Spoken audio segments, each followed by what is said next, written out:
What's up YouTube, this DJ Busta B. Doing one more video today. This one is about, it's like a tip, so it's sort of like a tip video. For all you guys that have racks out there, as far as wiring your racks up, there's really no right and wrong way to do it, but I like to do everything real neat because one thing where I work at, if I wire anything sloppy or incorrectly, I gotta rip everything out and redo it. I'll show you some pictures of some things that I wire up at work later on in this video, but what I do with my rack here, this is my basic rack.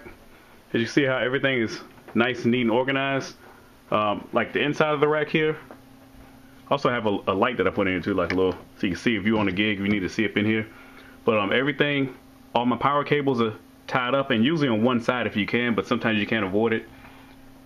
And you can see all the wires inside. They all have zip ties on them, wire ties. And as far as all the audio wires, look how everything is neatly together and off to one direction, and they all come down, and they all go to this back plane that I made here. And we always make back planes at work, and I'm getting a lot of, scrap parts from work and everything. But as far as like these two XLRs right here, that feeds my main amps. These two feed sub amps. If you want to run sub amplifiers, you just plug your XLRs right here to the back plane.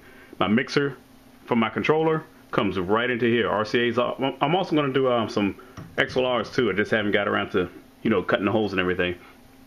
And everything behind here is actually soldered. Everything is soldered. I solder everything. And all my cables, they're shielded.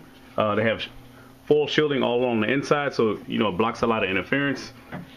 And also you can see right here, I label everything inside of here too.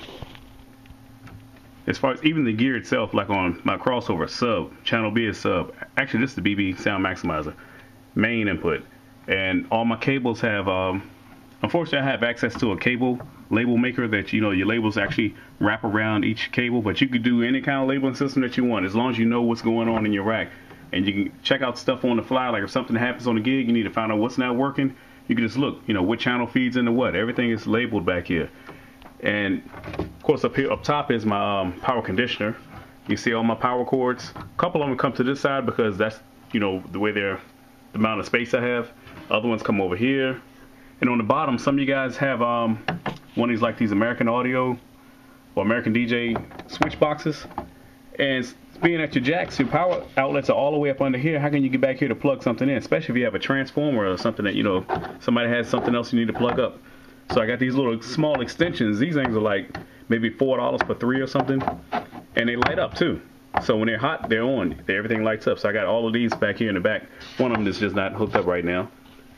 And all these cables back here, you see, I custom made all these cables myself. I cut them, soldered everything, so that everything is the exact length that I needed. But even if you guys that don't custom make your cables, you can still buy like your small jumpers like XLRs or 1/4-inch cables, and you can still buy short sections and make it neat. It's all about just, you coil your wire up and just makes it nice and neat, and just put your zip ties around it.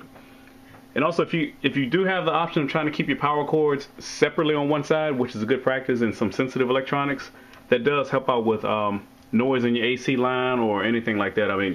But in some case you can't do it, so just try to keep it as neat as possible.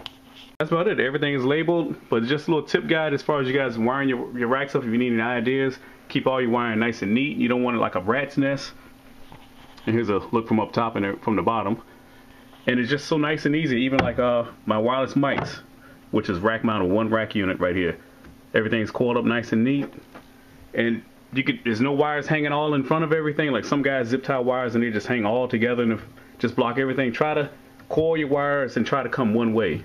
Coil them and come one way, then come down. Makes it a lot neater, simplifies everything. And wire ties, they're best friend. And this is my main power cord for the entire rack. This comes off the power conditioner right here itself. And everything just looks nice and neat.